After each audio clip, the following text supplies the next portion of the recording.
Hi, everyone. I'm Kathy Chen, and I'm a product manager here in Cambridge. I just wanted to kind of express how excited I am to bring Debbie here to Cambridge to talk to all of us. I'm actually a grad student at Columbia University, full-time in a master's degree program in something called organizational psychology. And one of the things that we cover there is leadership and a lot of things around gender, also negotiations. So I've had the privilege of having Debbie as a lecturer for my course. And so my class actually ranges from people who are politicians, like there's a mayor of a small town in Connecticut, all the way through like a chief of staff to a senator, and then there's other people who are like chief of IT for a hospital, that kind of thing. And even then, in that class, like of very experienced people, everybody learned something about negotiations when Debbie was there. So another day during class, Debbie actually talked a little bit more about diversity and leadership training, and so I'm really pleased to have her here to talk a little bit about both. Debbie is a Deloitte Ellen Gabriel Professor for Women in Leadership, Emerita. She doesn't look retired, but she is. And a Distinguished Research Fellow at the Center for Gender in Organizations at Simmons School of Management. And for those of you who don't know much about Simmons, the center is actually funded by the Ford Foundation. From 1991 to 94, Debbie was Executive Director of the Program on Negotiations at Harvard Law School. And she currently is a senior fellow of that program, where she co-directs the Negotiations at the Workplace project. She's also an adjunct professor at INSEAD Business School in Fontainebleau, France.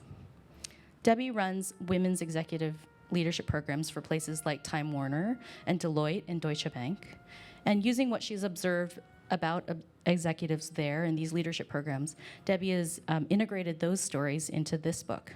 So the book is based on women's real-life examples.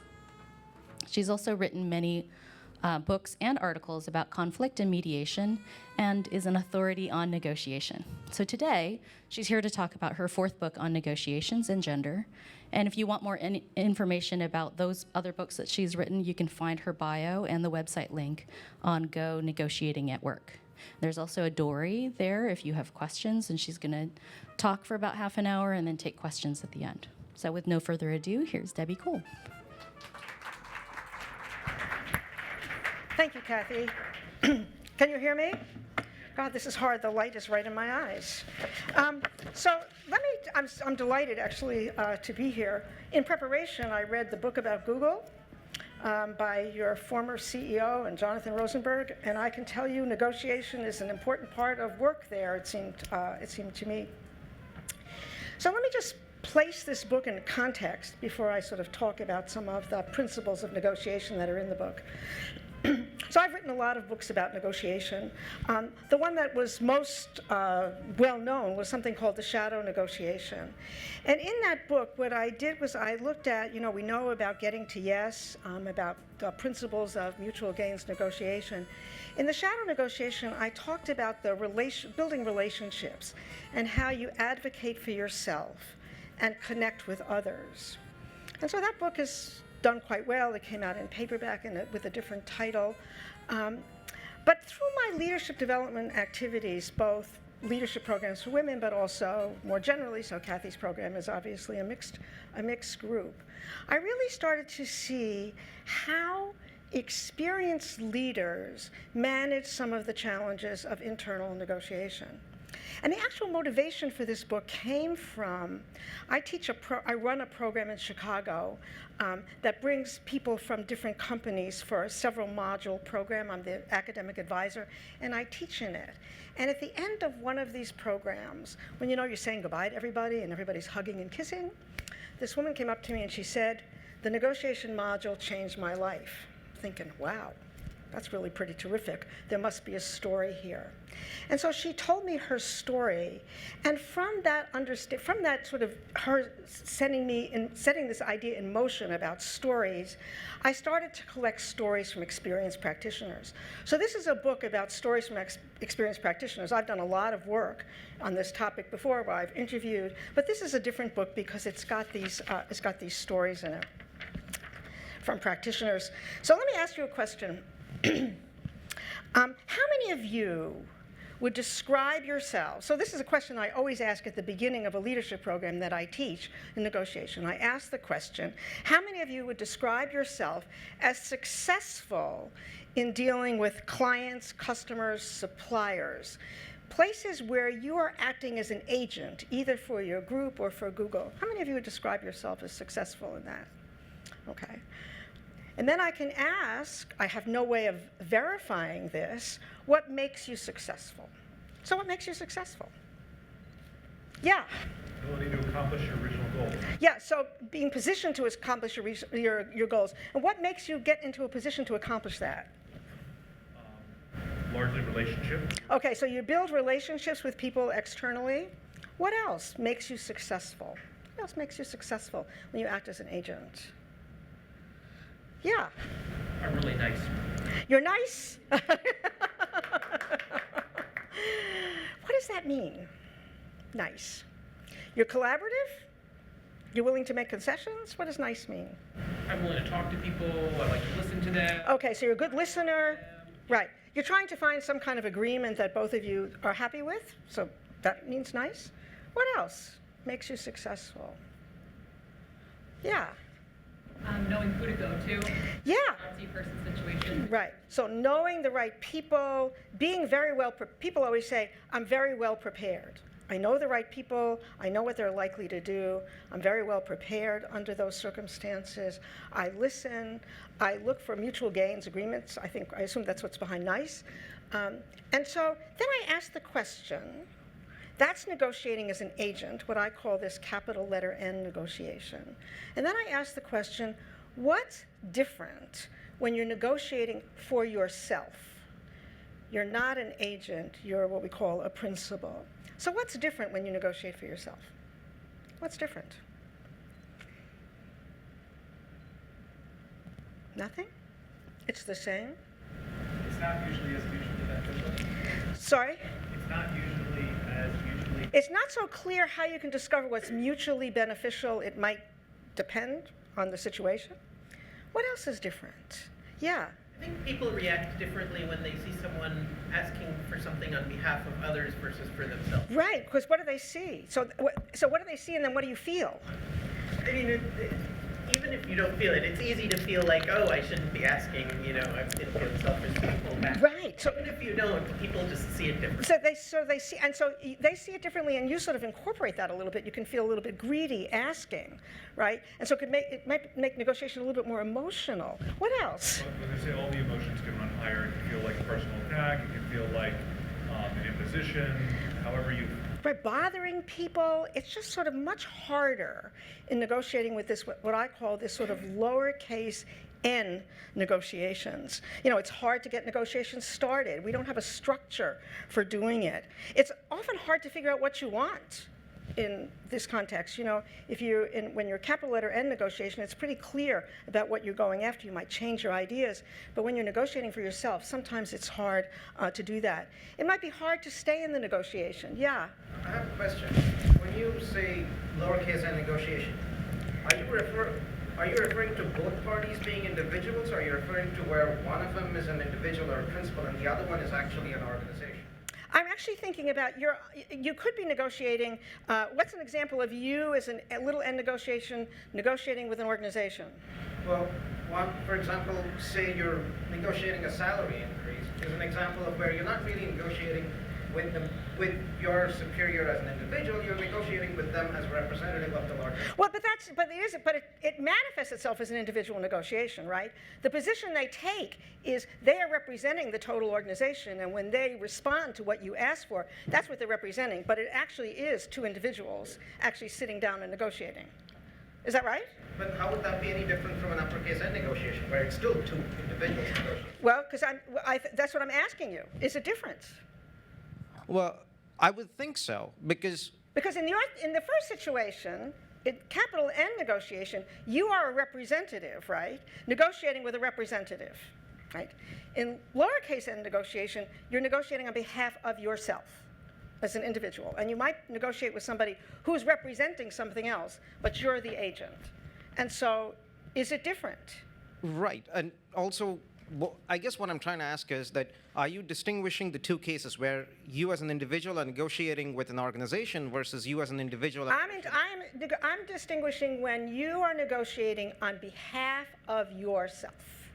I don't care who you're negotiating with. All right, got It it. could actually be, buying a car could be a little end negotiation. You're negotiating with a car dealership, but you want the best price, and it's you, right? Unless you're negotiating on behalf of your parents, your children, or your spouse, or somebody. You're negotiating as a principal. So the thing that's important to me is who you are in those negotiations. We'll also talk about who the other person is as well. So let me ask you some questions about what kinds of little end negotiations do you have at Google? What do you negotiate about when you're negotiating for yourself at Google? What kinds do you have? Who gets assigned a bug? Who gets assigned a bug? Okay, so work, right? What else? And you have a preference about that or not, right? Not me. What? What'd you say? Not me. You don't want to get it, right? Okay. What else do you negotiate about, little end negotiations at Google? Yeah. Career development or growth opportunities? Yeah, career development, growth opportunities, those are negotiations. You're trying to get sort of things that you can do. That's a little end negotiation. You're negotiating on behalf of yourself. What else do you negotiate for? A desk where you A desk to sit, okay. I didn't really think about that, but I guess that would be true, a desk where to sit. What else?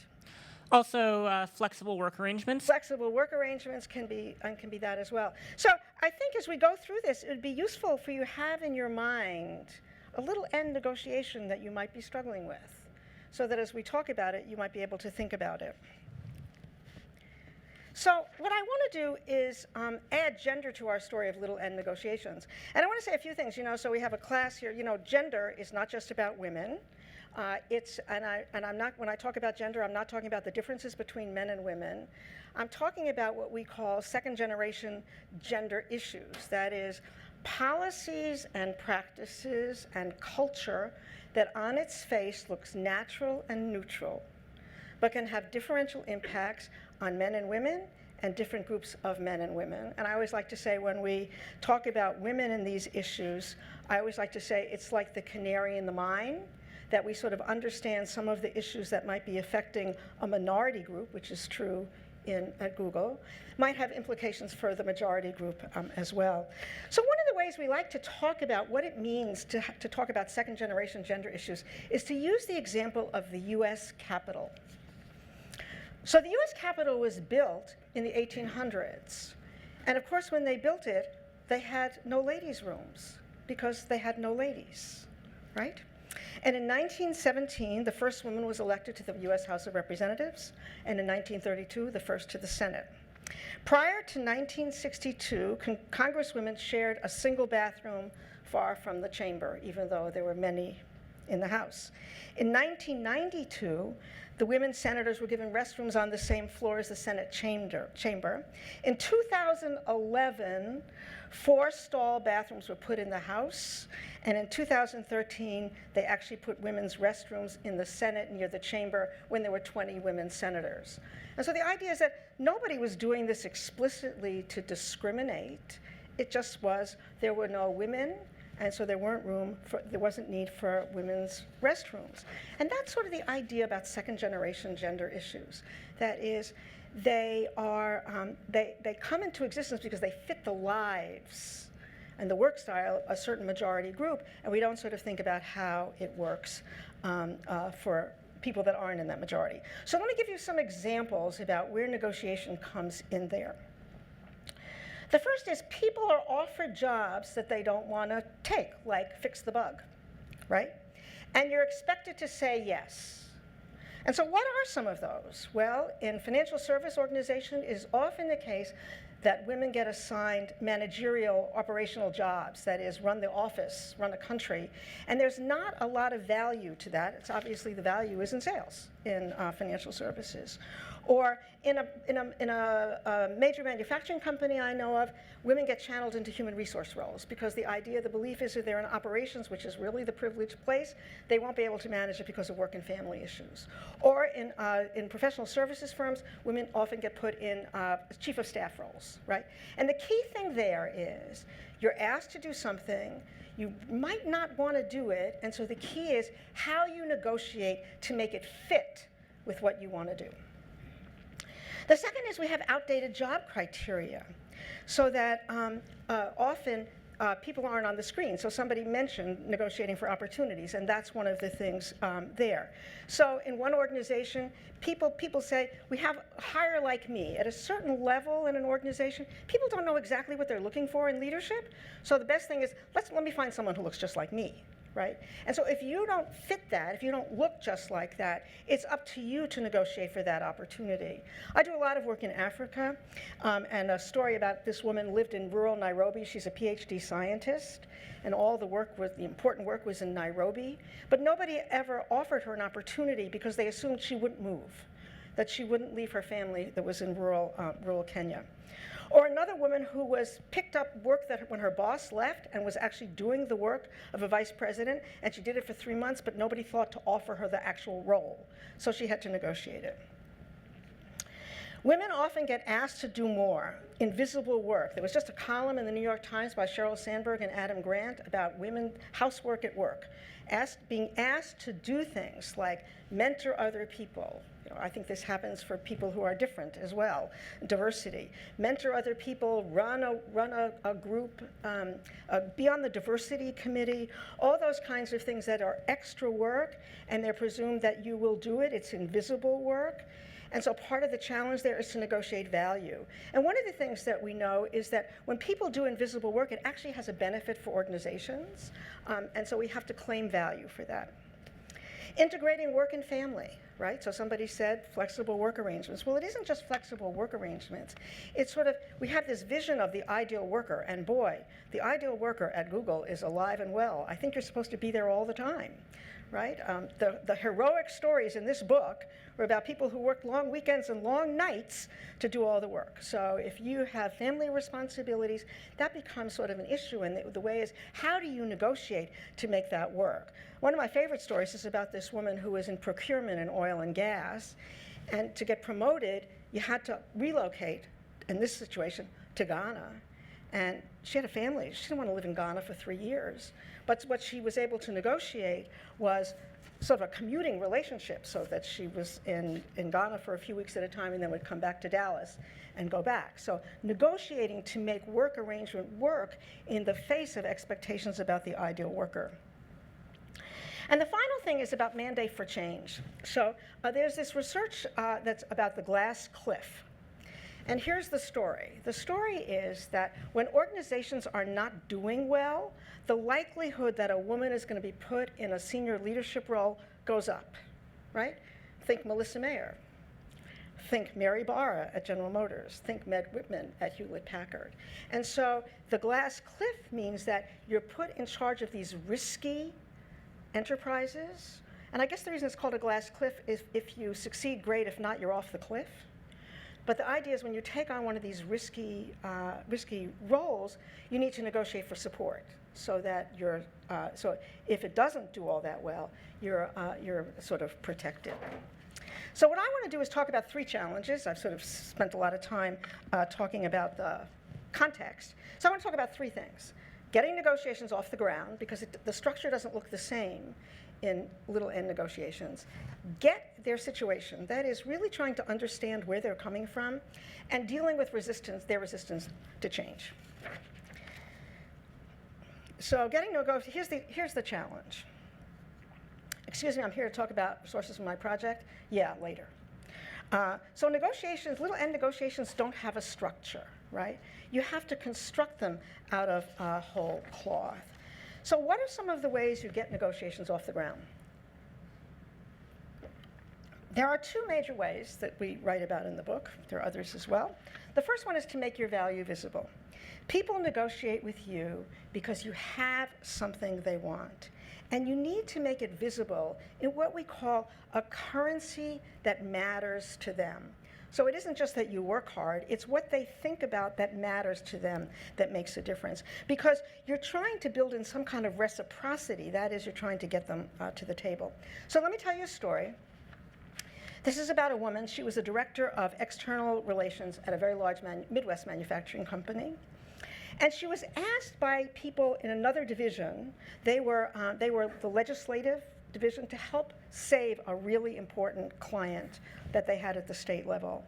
They were about to lose the client, and it was going to be a very big, this is a company that supplies resources, all kinds of equipment and stuff to companies and businesses and buildings, stuff for buildings.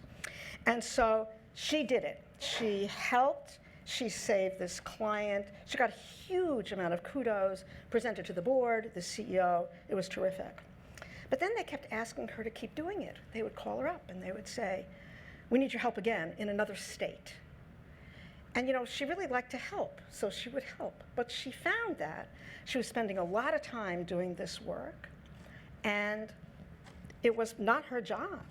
So the first thing that she did is she goes to her boss and she tries to make her value visible in a currency that matters to him. So she talks about how she costs her contribution, how much time she's spending and what it costs. And then she talks about how she's really saved the client and what a benefit it has been. So she makes her value visible in what she thinks is a currency that has value. And he says, "It's terrific, but the time isn't right. You need to be patient." So that's making your value visible. It didn't actually work. So the second is using your leverage. And what do we mean by your leverage? Well, there's a concept in negotiation, probably many of you know it. I mean, I think a lot of you have taken negotiation courses here at Google. The concept of BATNA. Everybody know BATNA? Yeah, your best alternative to a negotiated agreement, you ask yourself, what happens if I can't reach agreement here? What am I going to be forced to do? What are they going to be forced to do?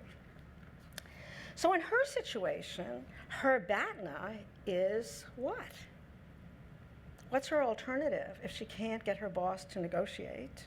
What's her BATNA? It's actually to stop doing the work for this other group. But she does it in a way that we call smoothing out your BATNA so it isn't so abrupt or so threatening, maybe. So the first thing that she does is she uses questions. She goes to this other group the next time they ask her, and she says, this is really taking too much of my time. I'm really concerned. How will you handle this if I don't do it, right? So she's letting them know about her alternative, but she's doing it in a way that's very engaging. And so they say, well, there is somebody that's supposed to be handling it, but that person doesn't do a very good job, so I don't think it would really work for us to use. We really do need you. Then she says to them, let's focus on the purpose. I always like to say you want to connect what's good for you to what's good for the organization. And so she talks to them about why it would be good for her to have this work as part of her job. And they say, right, it would be. And so they become her ally, and they go to her boss, and they say, we really need, this woman's name was Isabel, we need Isabel to do this. And that gets her boss to the table. So she gets him to the table, they reorganize her job, she now has the legislative part as part of her work. And the key thing is that she used her alternative with somebody else who could act as an ally for her.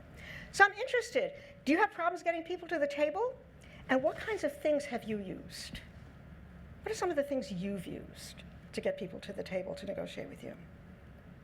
So yes, in a salary negotiation, I used an offer from another company. Right. So there's a really interesting way to do that.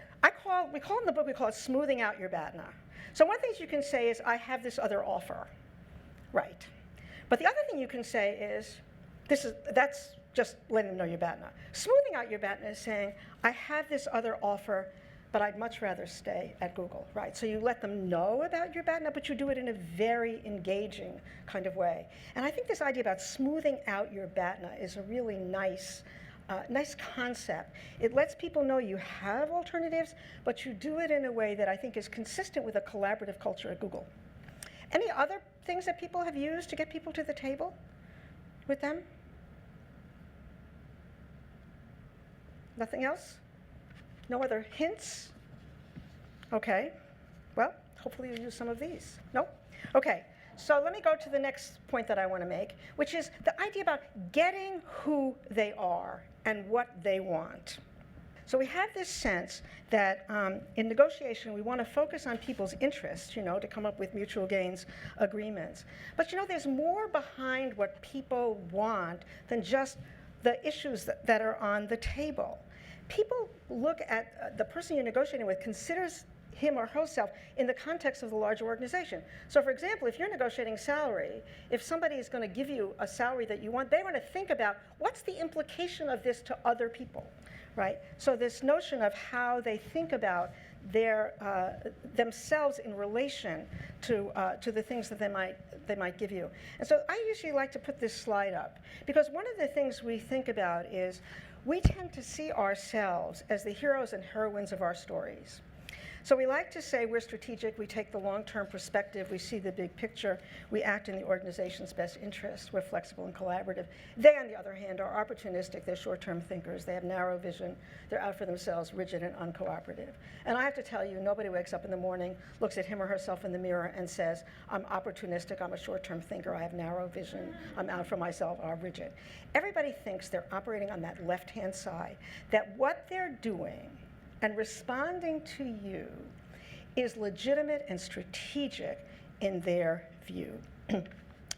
So what I like to say is when you think about getting their perspective, is to think about their good reasons for saying no to you. Good reasons on that left-hand side. What were their good reasons for saying no to you? Because that's the hidden agenda of any of these negotiations. Right? It's their reasons for saying no. So let me tell you this story this is the story actually of the woman I told you about right in the beginning. So she's a vice president, chief financial officer of a division of an energy company, and the condition of taking this job was that she moved to Texas. And she moved to Texas, and she was there for 2 years, and her family said at the end of 2 years, we're going back to Pennsylvania, which is where they were from, with or without you. And that's when she said to me, the negotiation changed my life. Because what she recognized, first of all, was that she had leverage. And her leverage was that the chief financial officer of the company relied on her to have a relationship with people in the field. So that made her feel like she had value to negotiate. The second thing that she did, and I think this is really important, when you raise an issue in a little n negotiation, chances are you're raising a problem. And when you raise a problem, you're the problem. And so it really makes sense to come in with good options. We call it in the book, anchor with options. Because if you anchor with options, you come in and it frames the negotiation. So let me tell you what this woman did. Her name is Cheryl. So Cheryl negotiated with the chief financial officer, and she came up with this idea of something she called the tri-office, which was sometime in corporate headquarters, sometime in the field, and sometime in Pennsylvania.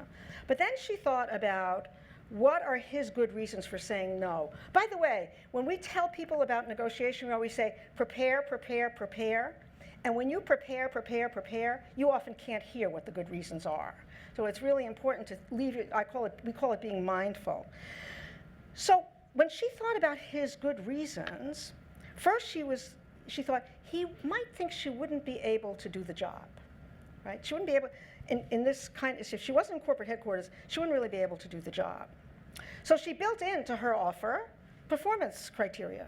They would look at performance criteria. The second thing is she thought he might think it was too costly. He paid for a move already, and he might not want to do it again. So she built in a cost-sharing provision. The third thing was he was afraid if she left, he'd lose his connection to the field, so they built in a way that she could deal with the field. He thought that she would get tired of the commute, so they had periodic check-ins. And the final thing was he wouldn't want to change precedent. There's nothing she could do about that. But what she did was think about his good reasons for saying no. And in the negotiations, I always like to say, if you know a good reason that people are going to say no, it's great to start there. So she could say, I think you're worried about my performance, that this is going to jeopardize it. And he said, right. And once they're able to talk about it, it sort of can lower the resistance a little bit. It's a nice story. They did a pilot. It worked. And now she's vice president and general manager of that division. So the final thing I want to talk about is what we call dealing with resistance. That is, you raise something. So here it is. You put out an idea. The person says, this will never work. You say, yes, it will. And he says, you're wrong. And she says, no, I'm right. And what happens in these kinds of things, I talk about this as moves and counter moves. So when people don't want to give you what you want, they say things that can put you on the defensive. They're resistant, and so they defend. They question your competence. They say, this budget's way out of line. Everybody else can do this, why can't you? Or they criticize your style. You're being unreasonable, or don't get so upset. They demean your ideas. Where'd you ever get these numbers from? This will never work. Or they appeal for sympathy. This is really the killer, I think. I really need your help on this. I'm very stretched, so please just hold. That's what the boss did in Isabel's case. Or they flatter you, another killer. You're so good at this, why wouldn't you want to keep doing it all 80 hours of it? And so what happens is we get into this move and counter move like this, as opposed to thinking about what we call turns. And turns change the dynamics. So the first turn you can always use is interruption.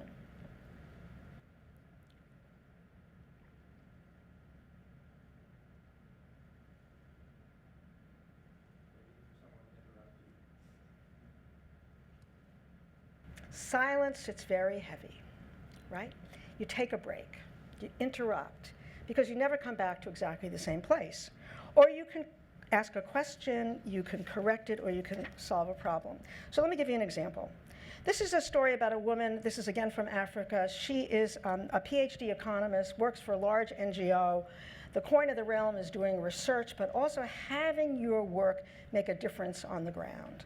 So her name is Rosalie, and she's coming to talk, you can tell this organization, to the Assistant Director General. I think you get a sense of what this organization must be like with an Assistant Director General. And she comes and she says, I've come to talk to you about funding to present at the next International Congress. I just published an important article in the Journal of Agricultural Economics, and I want to present it.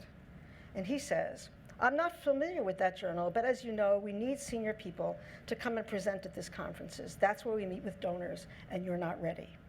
And she says, I can't believe you're saying that. I am ready to present. And he says, look, I really need you to support the work here. You're best at helping me and the Director General get ready to the conference. And she says, no way am I just going to help you present my data. I need to be there too. And he says, don't get so upset. And she says, I am not upset, right? So that's an example of resistance, counter-resistance. So let's look at it from a perspective of turns.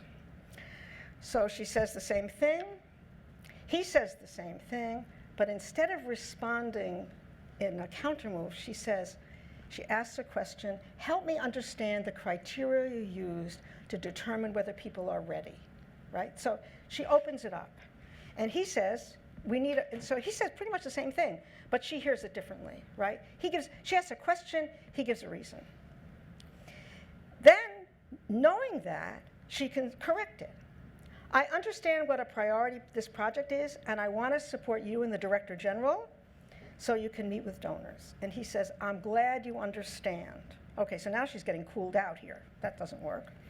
So she jumps to the problem. And she says, since I am most familiar with the data, I think the best way to support the project is for me to do the presentations and be available to answer questions the donors have. That would help the donors have confidence in our junior researchers, right? So she expands the problem from just herself to something that's good for the organization. It's good for junior resources and for donors to know that junior researchers are doing important work. And so he says, actually, I think that will work. I'm going to run it by the DG. Now, obviously, this is a very stylized kind of situation. But the idea about being prepared for when people are going to use these moves that put you on the defensive. And what we'd like to say in the book, which I didn't talk about today, is knowing what you know about the person you're dealing with. What do they do in these kinds of negotiations so you can be prepared? So the final thing I'll just say is, this book, the subtitle of the book is called Turning Small Wins into Big Gains. And our notion about this is that these kinds of negotiations over these issues actually make some change. So if you think about Isabel that was doing this extra work, she becomes a role model for changing the idea that invisible work and just helping has no cost. It has a cost, and it should be built into a job. Cheryl, in this tri-office, actually changes a precedent. It is no longer the case that it is expected that people will move to the corporate office as a condition of taking on a very senior leadership job. They might, but it's now negotiable. It's not just assumed. And Rosalie changes the role of the junior researchers. Now the leadership of the organization is open to the idea that junior researchers, it's actually a good thing for junior researchers to present. So negotiation becomes a way to change kind of cultural practices. So I think it's not just good for you, I think it can be good for the organization. So we have some time for questions. People have questions? This one is from Becca. I'd love tips on helping a manager understand the value of work that is done outside of one's core role. Right. For example, training or mentoring others. It's important for the greater good of Google or for your work, but can be hard to defend in the face of an ambitious team goal. Right. So I mean, again, I think the most important thing there is how do you connect why it's good? What are the benefits? You'd have to be able to quantify those benefits in some way. You know, sometimes people say, you know, when we mentor people, it means that they stay. And you know, in reading this book about Google, losing talent is something that Google isn't so happy about. So the idea, if you're mentoring people to stay, especially if they're in a minority group, the idea that you're helping them stay would be putting this in a currency that has value, presumably to the person you're dealing with. Other people have suggestions for how you do that as well? I don't think I have to be the only one answering that question. How do you make invisible work that you do that isn't just generically valued because it doesn't contribute directly to the work you're doing? How do you claim value for it? Anybody have any other ideas? Have you done it? Yeah. Certainly, you can talk about it in reviews with your manager. Uh-huh. And Build it into your goals? just be very explicit. Talk about it in reviews, make an explicit goal, Right. and check in on the status of that over time. Okay. Yeah, I mean, and I think the idea there is to connect what's good. I always like to say there are a few principles that I have here that I had in my notes, but I didn't say it. And one of them is connecting what's good for you to what's good for the organization. You need to be able to talk about why it's good. And the degree to which you can do that, I think, makes a difference. I'm sorry, can you please either repeat the answer or can you repeat the answer from the microphone so that backup can also hear that? So the question was, the answer was, in reviews, bring it up and have it built into your goals. That's a good time, you know, and I say negotiation doesn't present itself as sort of clear opportunities, but reviews are often a place to do that. And in the book, we have a lot of examples about how you build in these kinds of things to ongoing conversations, like reviews, like project reviews, how you stop that conversation and build something else in that you want to accomplish. Yes? So you started by talking about framing your value in a way that matters to the other party. Yes. But in my experience as a young professional, when I was negotiating for my first job, prior to this one, I had no idea what my value was. Right. I had grades, and I had no idea how to explain that grades would be useful. Right. And I got a job, so somehow Right. they thought I had value, but it was never clear to me what they saw or how I could highlight that. Right, but you know, so when you're getting hired right out of school, you don't have value in a currency that has value yet. They have to determine what it is. But over time in working, you do have value in a currency that has value. I mean, I think the hiring is sort of different, right? Uh-huh. I mean, I think, you know, Google looks for talent and good grades, right? So you probably had Somebody thought you had talent, and you probably had good grades, and they thought, okay. I mean, when I gather from reading about Google, the interviewing process is a really important part. But I think over time, little n, that's not a little n negotiation, actually. That's more, you're negotiating to get hired. It is a little n in some ways, but it's not in terms of the ongoing work. So now you do have a value and want to change things, or you want opportunities. That's when you really, I think, have to show your value. So then I guess the persistent question is, how do you know your own value, especially as a younger professional? Well, if you don't know your value, they won't know it either. Right, and so the issues, you also talk to people. You need to have, so one of the things is, we always think we're on our own in doing this. Talk to other people in your network. Help them get some advice from people who've done it before. How do they see their value? What are the kinds of things that matter? One of the things in the book that we talk about is knowing what you know about the person you're dealing with. How do they like to hear things? What do they value? So finding information about the person you're going to negotiate can also help you do that. But you're not on your own exactly. Do you have a comment about that? So I actually sit on our new grad hiring committee, so I see this go by a lot. I tend not to see what the offers are, but I do see the candidates go by. And as far as knowing what your value is in that situation, shop yourself around, right? It's like, often when I want to know the value of an old piece of electronics, I go to eBay and see what people are paying for it. Shop yourself around. See what Twitter will offer you. See what Facebook will offer you. See what, any other company out there will offer you. And then come back to Google, because you wanted to work at Google, even though you're interviewing at all these other places. But come back to them and say, well, these guys are going to offer me this. I have a competing offer. Nothing gets the recruiters into action faster than having competing offers. And I think you'll find that true throughout your professional career, no matter what level you are applying to be hired into. Getting another offer is a BATNA. The research suggests you need to be a little bit careful about how you use that directly. One of the things that I like to say is, when you have another offer, you know your value. And so therefore, what you're asking for feels defensible. You can stand behind it. Some of the research suggests, especially with women, when you drag out that other offer, people don't hear it so well. I think you're an experienced person on the hiring committee. Other people might sort of not do it. But it's... I definitely want to mention, I am not involved directly in negotiating people's salaries. Right. I'm just involved in just sort of looking, do they look good? And I was just going to say, in terms of knowing your worth, talk to your peers, talk to peer reviews. When we have yearly perf, I think that's a great place, and just get real-time feedback, right? You don't have to wait, to go. Just don't go and I'll get an offer, right? From HR. But I think that it's more than just your. There's a lot of other ways than just going out to see what Facebook would pay you. Great. Other questions? There's more questions on the Dory. I think you can see them now. Yeah, so in a collaborative, scrappy work culture, teams and individuals are pulled in many directions. Do you have tips for managing a wide range of requests and opportunities from multiple unique sources? Well, again, it's a little bit about knowing what you want. You can't get what you want if you don't know what you want. And so if you're just being buffeted by requests and you can't anchor on something that matters to you, I do think you need to get advice about that because you keep getting pulled in all these different directions. That's what's going to happen. And so you're not going to be able to carve yourself out sort of a career and a program to progress.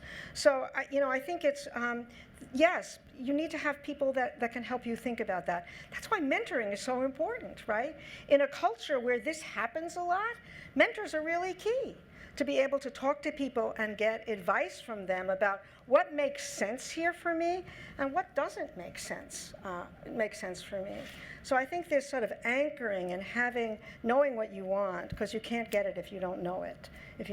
And I think it is one of the things, there's so many opportunities, it's hard to focus on it. But I think if you don't, it's very hard to sort of push to negotiate for the thing. Then you can't really negotiate for the things you want, just being pushed back and forth.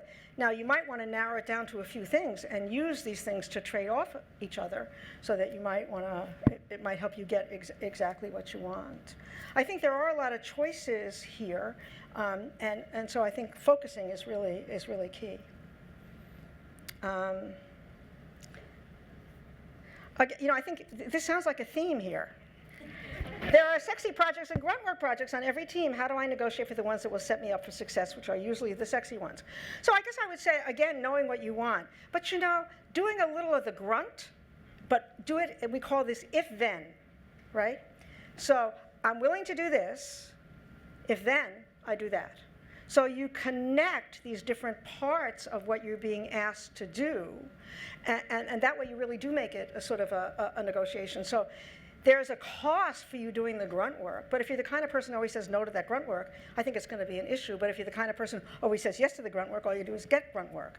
So the issue is really to make it a negotiation. If then, if I do this, then I want to do that. So always connect these asks.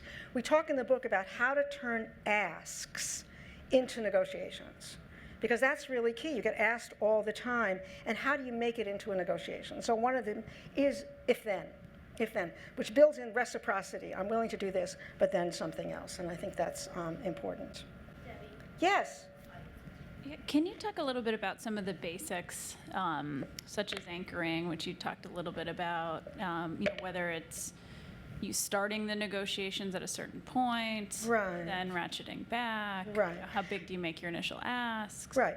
So anchoring comes from negotiations when you're tending to negotiate about a single issue, right? So you have an idea about a bargaining zone, and we make offers, and we move back and forth on that zone. And it tends to be the case if you have good information about the other side's alternatives, it pays you to make the opening offer. I don't think this is little end negotiation advice. This is external kind of advice, because I think there's consequences to doing what I'm about to say in little end negotiations, so let me be clear. But when you have good information about the other person's alternatives, it behooves you to make an opening offer. That's what we call a large opening offer, because you frame the negotiations and you anchor it in a way that's advantageous to you.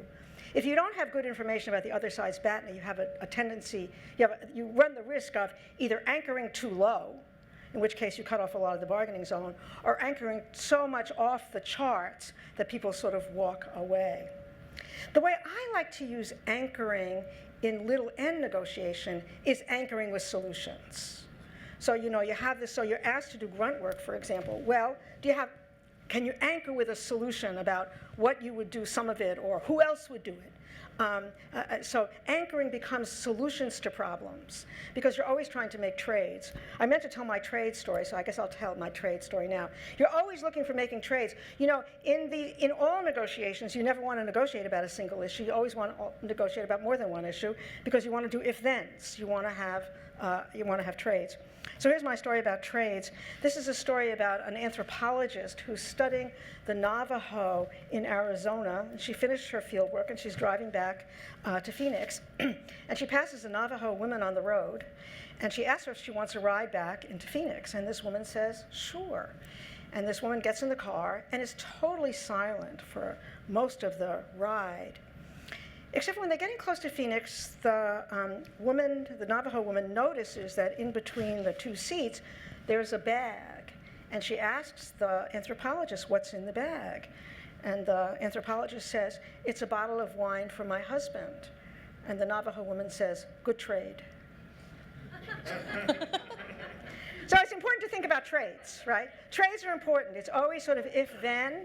I didn't really talk about that much in this talk, but there's a lot of it in the book, always about if-then. And so anchoring in a single single offer kind of situation, those are so rare. That's not what you're doing. Even when you're negotiating salary, that's not what you're doing. There's so many other pieces that are part of it. So anchor with solutions, because I think it does the same thing. It frames the negotiation in a situation that's advantageous to you, because you've sort of thought about how you frame it. Okay, so suppliers, I'm not really talking about that. Suppliers, how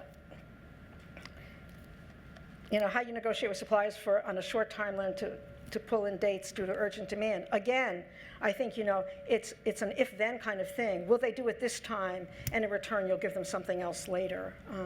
I think that those are, and then the then could be how we keep each other informed so that we know more what's happening. Yeah, so somebody is negotiating on behalf of you and they don't negotiate well. How would you prepare them to negotiate? Well, I think that's a really important issue. When you are counting on people to negotiate for you, you want to have the first negotiation with them. What is it you want them to do? And sometimes they actually might need some help. When they have to negotiate on your behalf, there may be a consequence to negotiating on their behalf that they don't want to pick up. And so I think you have to find ways to sort of help them do that, help them figure out exactly how they would negotiate on your behalf. If you may not have all the information that they have about options and policies, well, you want to ask them for that information. So this negotiation with your manager is actually the first negotiation. It's not something that you're just sort of talking to them. It is negotiating to get them to buy in to be your advocate, and that's what you're sort of asking them to do. I don't know, sales teams, I don't have that's an open-ended question that I don't actually have a lot of advice for. I would suggest you talk to other people on your sales team to get advice for that. Okay. That's it. So I interviewed some people before I came here to get some other information. And so one of the things I learned was the key scarce resource at Google is time. So one of the major things that you're negotiating about is really time. And so it's trying to think about creative ways